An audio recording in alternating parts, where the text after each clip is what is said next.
فلا هادي له ونشهد أن لا إله إلا الله وحده لا شريك له ونشهد أن سيدنا محمدا عبده ورسوله وصلى الله عليه وعلى آله وصحبه وسلم تسليما كثيرا أما بعد قال الله تبارك وتعالى في كتابه الكريم اليوم يئس الذين كفروا من دينكم فلا تخشوهم واخشون وقال الله تبارك وتعالى في كتابه الكريم قل اللهم مالك الملك تؤتي الملك من تشاء وتنزع الملك ممن تشاء وتعز من تشاء وتذل من تشاء بيدك الخير إنك على كل شيء قدير صدق الله مولانا العلي العظيم. رلاؤں تو بغاوت ہے، ہنساؤں تو بغاوت ہے. رلاؤں تو بغاوت ہے، ہنساؤں تو بغاوت ہے. سمجھ میں کچھ نہیں آتا کہ چھیڑوں داستان کیسے. نہ تڑپنے کی اجازت نہ فریاد کی، نہ تڑپنے کی اجازت نہ فریاد کی. گھٹ کے مر جاؤں یہی مرضی میرے سیاد. محترم حضرات، نوجوانان اسلام اسٹیج پر تشریف فرما، علماء کرام، مفتیان نظام اور ذمہ داران، ساتھیوں، آپ کے اس علاقے میں اس خادم کا یہ پہلا سفر ہے تقریری اعتبار سے، ورنہ میری روح کا مرکز، میرے دل کی دھڑکن میں بسنے والی بستی، میرے وجود میں سانسوں کی طرح رہنے والی بستی تھانہ بھون ہے، جہاں میرا روحانی امام آرام فرما ہے. اس قبر پر جسے دنیا مجدد ملت حکیم الامت کے نام سے جانتی ہے. نہ جانے کتنی مرتبہ آیا ہوں، نہ جانے کتنی مرتبہ وہاں سے روحانی فیض حاصل کرنے آیا ہوں. اور جب مجھ سے مولانا عبدالباسط صاحب دامت برکاتہم العالیہ نے کہا کہ تھانہ بھون کے پاس ہی شہر مساوی ہے اور وہیں بھیسانی ہے، تو پھر میں نے کہا وہ دن ہو یا رات، عید کی نزدیکیاں ہوں یا سفر کی صعوبتیں، اس دعوت کو میں ضرور قبول کروں گا. اس لیے کہ یہ وہ بستیاں ہیں، یہ وہ جگہ ہیں، یہ وہ مقامات ہیں جن پر اللہ تبارک و تعالیٰ کی نظر انتخاب پڑی ہے. یہاں کی قوم کو، یہاں کے مسلمانوں کو، یہاں کے رہنے والے لوگوں کو اللہ تبارک و تعالیٰ نے اس وقت قبول فرمایا جب ہندوستان میں انگریز، جس کی حکومت مشرق میں بھی تھی اور مغرب میں بھی تھی، اور جو اپنی طاقت کا بگل بجاتے ہوئے یہ کہتا تھا کہ اس ہندوستان سے میں اسلام کا خاتمہ کر دوں گا، میں قرآن مٹا ڈالوں گا، میں علماء کو پھانسی کے تختوں پر چڑھا کر ہمیشہ کے لیے نیست و نابود کر دوں گا.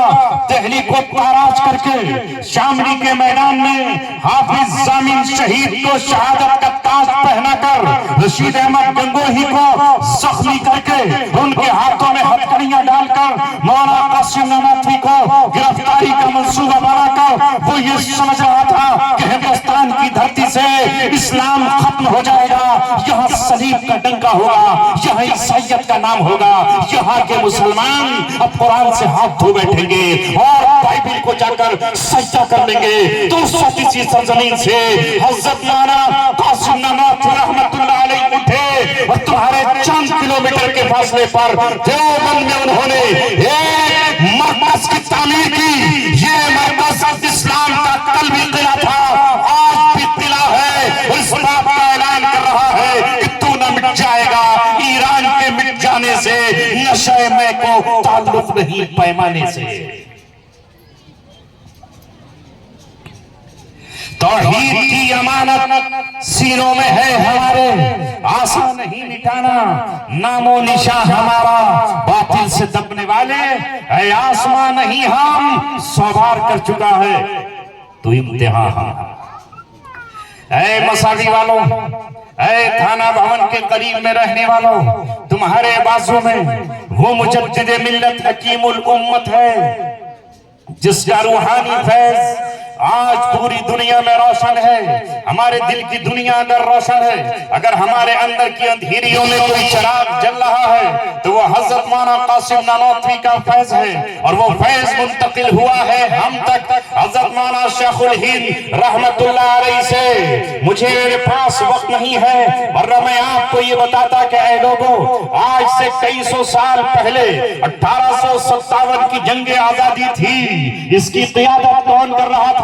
یہی تو تھانہ بھون تھا جہاں حاجی امداد اللہ مہاجر مکی نے اپنے شاگردوں کو لے کر شاملی کا میدان چنا تھا، اور وہ یہ کہا تھا نکل کر خانقاہوں سے ادا کر رسم شبیری کہ فقر خانقاہی ہے، فقط اندوہ و دلگیری تیرے دین و ادب سے آ رہی ہے، بوئے رحبانی یہی ہے مرنے والی امتوں کا عالم پیری۔ وہ امانت جو 1450 سال سے سینہ بسینہ چلی آ رہی تھی، جس کی حفاظت کے لیے حضرت امام احمد ابن حنبل نے اپنا جسم پیش کیا تھا عباسی خلافہ کے سامنے، اور اس قرآن کی عظمت کو منوانے کے لیے اس قرآن کے خلاف معتزلہ کا جو فرقہ اٹھا تھا اور حکومت اس کے پشت پر کھڑی ہو گئی تھی، امام احمد ابن حنبل نے یہ کہا تھا ہمارا جسم قرآن کی حفاظت کے لیے حاضر ہے۔ کل اگر بلال نے قرآن کی محبت میں کوڑے کھائے ہیں، اگر سمیہ نے اپنے جسم کے ٹکڑے کرائے ہیں، اگر عمار بن یاسر نے اپنے لہو سے قرآن کو سراب اور سینچا ہے، تو آج احمد ابن حنبل بھی اس قرآن کو خلق قرآن کے فتنے کے لیے آگے بڑھاتا ہے۔ کوڑے اس کے جسم پر پڑتے رہے اور وہ قرآن کا دفاع کرتا رہا۔ کبھی امام ابو حنیفہ رحمت اللہ علیہ نے اس قرآن کی حفاظت کے لیے،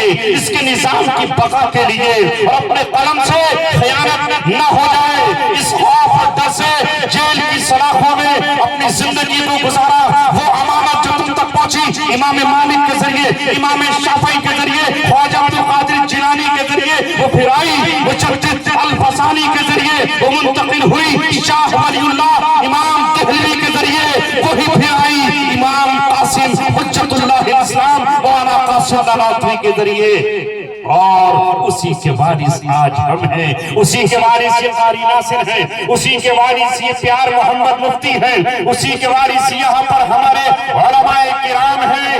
اس امانت کی حفاظت کے لیے آج وقت آیا ہے کہ آپ اپنے باؤں کے نقش قدم پر چل کر خوف اور ہراس کی زندگی سے باہر نکلیں۔ یہ تمہاری پیشانیوں پر مایوسیاں کیوں ہیں؟ یہ تمہارے دلوں میں خوف کا احساس اور خوف کی بجلیاں کیوں ہیں؟ قرآن کی پڑھنے والی قوم اور وہ خوف کے سائے میں جیے، یہ نہیں ہو سکتا۔ قرآن کی پڑھنے والی قوم اور مایوسیوں میں جیے، یہ نہیں ہو سکتا۔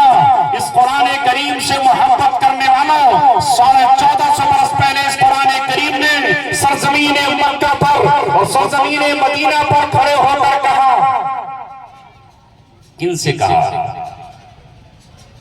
ادھر جو ہو رہا ہے ہونے دو، ادھر دیکھ دو بزرگ میاں، بچے شور مچا رہے ہو، تم خاموش کھڑے اور آپ ادھر دیکھو، وقت نہیں ہے۔ یہ میں نہیں کہہ رہا، انہی کی محفل سنوارتا ہوں، چراغ میرا ہے راتوں کی، انہی کے مطلب کی کہہ رہا ہوں، زبان میری ہے بات ان کی۔ میں آپ سے اس قرآن کی روشنی میں، اس معصوم بچی نے جس قرآن کریم کے 30 پاروں کو محفوظ کیا ہے، اس بیٹے نے جو قرآن کریم کو حفظ کیا ہے، میں ان کے سر پہ حفظ کا تاج سجانے آیا ہوں۔ میں اسے دوپٹہ اور چادر حضرت فاطمہ کا اڑانے کے لیے آیا ہوں۔ میں اس بیٹے کو پیغام دینے آیا ہوں کہ تم معمولی نہیں ہو، ایک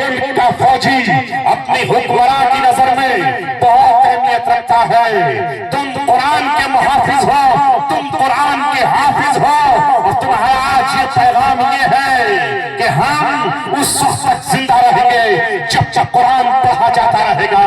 اگر قرآن موجود ہے تو ہم موجود ہیں, اگر کعبہ موجود ہے تو ہم موجود ہیں, اگر زمین موجود ہے تو ہم موجود ہیں. کل بھی دنیا نے یہ سوچا تھا کہ قرآن کو اپنی مٹھیوں میں قید کر لیں گے, قرآن کے نور کو پھونکوں سے بجھا دیا جائے گا, قرآن کے نور کو ہوا سے بجھا دیا جائے گا.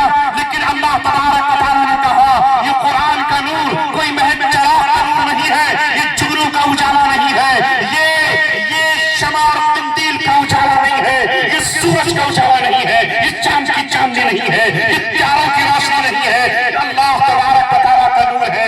یریدون لیطفئوا نور اللہ بافواہہم واللہ متم نورہ ولو کرہ المشرکون. قرآن کریم میں اللہ نے کہا وہ چاہتے ہیں کہ اپنے پھونکوں سے اللہ کے نور کو بجھا دے, اللہ کے نور کو مٹا دے, اللہ کے نور کو گھن لگا دے. نہیں, اللہ تبارک و تعالیٰ اس نور کو مکمل کر کے رہے گا, اس کی تابانی چمکتی رہے گی. ابو جہل مقابلے پر آیا, نہیں روک سکا. ابو لہب آیا, نہیں روک پایا. عتبہ اٹھا, نہیں روک پایا. امیہ آگے بڑھا, نہیں روک پایا. مکے والے اٹھ گئے, حیی بن اخطب اٹھا. یہودیوں کا اور مشرکین کا اتفاق اور اتحاد ہوا, مگر محمد رسول اللہ پر جو نور 1400 برس پہلے قرآن کی شکل میں اترا تھا اسے نہیں روک پایا. نعرہ تکبیر, نعرہ تکبیر. 1400 برس پہلے اس قرآن کریم نے اہل مکہ سے کہا, اونٹوں کے چرانے والوں سے کہا, بکریوں کو چارہ کھلانے والوں سے کہا, اپنے تن پر پورے کپڑا نہ پہننے والوں سے کہا, عرب کے ریگزاروں میں رہنے والوں سے کہا, جھونپڑیوں میں شامیں گزارنے والوں سے کہا, وَأَنْتُمُ الْأَعْلَوْنَ إِن كُنتُم مُؤْمِنِينَ. سربلندی تمہارا مقدر ہے, سربلندی تمہارا نصیبہ ہے, عزت تمہارے لیے ہے, مقام عظمت تمہارے لیے ہے, رتبہ بلند تمہارے لیے ہے. یہاں تک کہ تم اللہ تبارک و تعالیٰ کے اگر محبوب بن جاتے ہو اور اس کے قرآن کریم کے حکموں پر عمل کرنا شروع کر دیتے ہو اور تم یہ کہتے ہو کہ قرآن ہی ہمارا آئین ہے, قرآن ہی ہمارا دستور ہے, قرآن ہی ہمارا محبوب ہے, قرآن ہی ہمارا مطلوب ہے, قرآن ہی ہمارا مقصود ہے, قرآن ہی ہمارا آئین ہے, ہمارا راستہ ہے, رہبر ہے, تو قرآن کہہ رہا ہے کہ عزت کا تاج تمہیں ہم پہنا کر رہیں گے اور پہنایا. اگر آج تم پر اور مجھ پر ذلتوں کا دور ہے تو اس کی ذمہ داری کسی اور پر نہیں, تم پر اور مجھ پر خود ہے کہ میں نے اور آپ نے قرآن سے اپنی آنکھیں پھیر لی ہیں, اس سے ہم نے نظریں چرا لی ہیں. دنیا کی دوسری قوموں کی طرح ہم نے اپنی مذہبی کتاب کو جزدانوں میں لپیٹ کے رکھ دیا ہے, عطر میں بسا کر تو رکھا ہے, آنکھوں سے کبھی کبھی چوم تو لیتے ہیں, کوئی انتقال کرتا ہے تو اصالِ ثواب کی مجلس اس کو پڑھوا تو لیتے ہیں, مگر جب ہم عمل کی زندگی میں آگے بڑھتے ہیں تو قرآن کریم سے ہمارا رشتہ وہی ہے جو دنیا کی دوسری قوموں کا اپنی مذہبی کتابوں سے, سوائے چند دیوانوں اور مستانوں کے.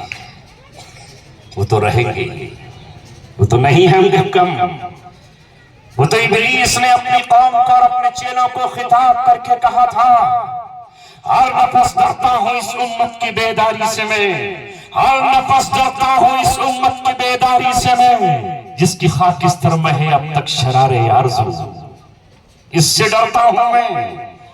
اور جو ابلیس نے یہ کہا تھا کہ مجھے کمیونزم جو 1917 میں اٹھ کر کے رشیا کی شکل میں آ رہا تھا, کب ڈرا سکتے ہیں مجھ کو اشتراکی کوچہ گر, یہ پریشان روزگار, آشفتہ مغزہ شفتہ ہوں, یہ مجھے کہاں ڈرا سکتے ہیں. میں تو ان سے ڈرتا ہوں خال خال اس قوم میں اب بھی نظر آتے ہیں, وہ کرتے ہیں اشک سحرگاہی سے جو ظالم وضو, مجھے ان سے ڈر ہے.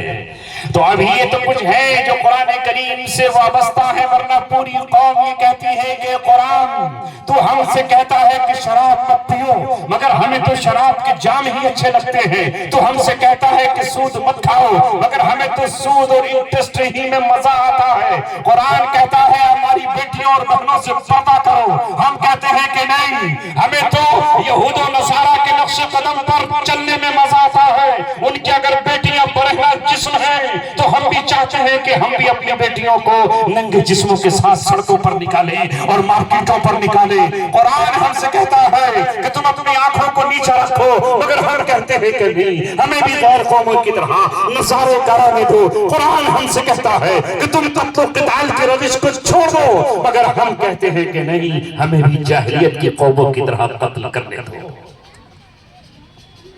اگر آپ اس قرآن کی طرف پلٹ آئیں، رب دو جہاں کی قسم، آسمان برجوں والے قائم کرنے والے اور اس سمندر کو گہرائیاں عطا کرنے والے، اس زمین کو پستی دینے والے، سورج کو تبانی دینے والے، رب کی قسم کھا کر کہتا ہوں، اس قرآن نے 1400 برس پہلے بھی عرب کے چرواہوں کے سر پر عزت کا تاج رکھا، اور یہاں تک کہ کسریٰ کا تاج ان کے سر پہ آیا اور اس کے کنگن سراقہ کے ہاتھوں میں آئے اور قسطنطنیہ شہر فتح ہوا، وہ ان کے قدموں کو نہیں روک پایا۔ اگر تم پھر سے چاہتے ہو، عزت چاہتے ہو، سربلندی چاہتے ہو، عظمتیں چاہتے ہو، رفعتیں چاہتے ہو، تو آؤ قرآن سے رشتہ قائم کر لو۔ جب اس سے رشتہ قائم ہو جائے گا تو تمہیں بھی عظمت مل جائے گا، نہیں ملے گی۔ دنیا میں آدمی چاہتا ہے اگر اشرف خان سے بیٹی کا یا بیٹے کا کوئی رشتہ ہو جائے تو ہمارا بھی ہو جائے گا نا۔ قادر رانا کے ساتھ اگر سمبند بن جائیں تو بابو منقاص سے تو خود ہی بن جائیں گے، سمدھی کا سمدھی۔ دنیا سوچتی ہے کہ اگر کسی بڑے آدمی سے تعلق ہو جائے تو ہم بھی بڑے ہو جائیں، تو قرآن سے بڑھ کر کیا ہے جو رحمان کی کتاب ہے، جو رحمان کی آواز و رحمان کی وانی ہے، جو اللہ تبارک و تعالیٰ کی صفت اور اس کی زبان ہے۔ 1400 برس پہلے سرزمین عرب کی جو قوم تھی اس نے قرآن سے اپنے آپ کو جوڑ لیا، تو قرآن نے انہیں عزت کے تمغے عطا فرمائے۔ اگر چاہتے ہو تو آؤ پھر اسی کی طرف پلٹ آؤ۔ میں نے قرآن مقدس کی ایک آیت تو یہ پڑھی تھی جس میں اللہ تعالیٰ کہہ رہا ہے کہ آج اللہ تعالیٰ کے باغیوں کی صفوں میں، اس کے منکروں کے دستوں میں، آج اللہ تبارک و تعالیٰ کو نہ ماننے والی قوموں کے یہاں مایوسیوں کی لہر دوڑ گئی ہے۔ وہ اب تک یہ سمجھتے تھے کہ تمہارا کا کسی موڑ پر اتحاد ہو جائے گا، تھوڑا سا تم جھکو گے، کچھ وہ تمہارے نزدیک آ جائیں گے اور منیمم پروگرام نکل کر چلا ہوگا۔ مگر آج میں نے اسلام کو مکمل کر دیا ہے، تمہیں بتا دیا ہے کہ تمہارا طریقہ عبادت کیا ہے، میں نے آج تمہیں بتا دیا ہے کہ تمہارا نظام تجارت کیا ہے، میں نے تمہیں آج بتا دیا ہے کہ تمہارا نظام صلاۃ کیا ہے، نظام زکوٰۃ کیا ہے، میں نے آج تمہیں بتا دیا ہے کہ تمہاری اجتماعی زندگی کیسے ہوگی اور انفرادی زندگی کیا ہوگی، تمہارے نکاح کا طریقہ میں نے تمہیں سمجھا دیا ہے، عدت کا دستور بھی بتا دیا ہے اور خلا کا راستہ بھی تمہیں دکھا دیا ہے۔ لہذا آج تمہارے دشمنوں کے دلوں میں تمہاری طرف سے مایوسیت کی بجلیاں توند گئی ہے۔ فلا تخافوہم فلا تخشوہم، ان سے مت ڈرنا، واخشونی، مجھ سے ڈرنا۔ انما ذالکم الشیطان، یہ شیطان ہے جو تمہیں اپنے دوستوں سے ڈراتا ہے۔ فلا تخافوہم، ان سے مت ڈرنا، وخافونی، مجھ سے ڈرنا۔ اے لوگوں، اگر تمہارے اور میرے سینے میں ایمان ہے تو ڈر نہیں لگنا چاہیے۔ ڈر کسی فرعون کا بھی نہ ہو، ڈر کسی نمرود کا نہ ہو، ڈر کسی نار نمرود کا نہ ہو۔ اور یہ کہتے ہوئے ابراہیم علیہ السلام کی طرح نار نمرود میں ایک مسلمان چلا جائے اور یہ کہے ظلم کے شوروں کو شاید یہ خبر مطلق نہیں، ظلم کے شوروں کو شاید یہ خبر مطلق نہیں، آتش نمرود بھی میرے لیے گلزار ہے، آتش نمرود بھی میرے لیے گلزار ہے۔ اور جب کبھی امتحان کی گھڑیاں آئیں تو پڑھا لکھا شخص امتحان سے نہیں گھبرایا کرتا، امتحان سے نہیں ڈر جایا کرتا، وہ امتحان کا استقبال کرتا ہے، بلکہ امتحان اگر پیچھے ہٹ جائے تو رویا کرتا ہے، تڑپا کرتا ہے کہ میں تو امتحان کی تیاریاں کر چکا تھا۔ اے مومنو، اگر تمہارے پاس ایمان ہے، اگر تمہارے پاس اعمال صالحہ کی نعمت اور دولت ہے، اگر تمہیں قرآن کے وعدوں پر یقین ہے تو تمہیں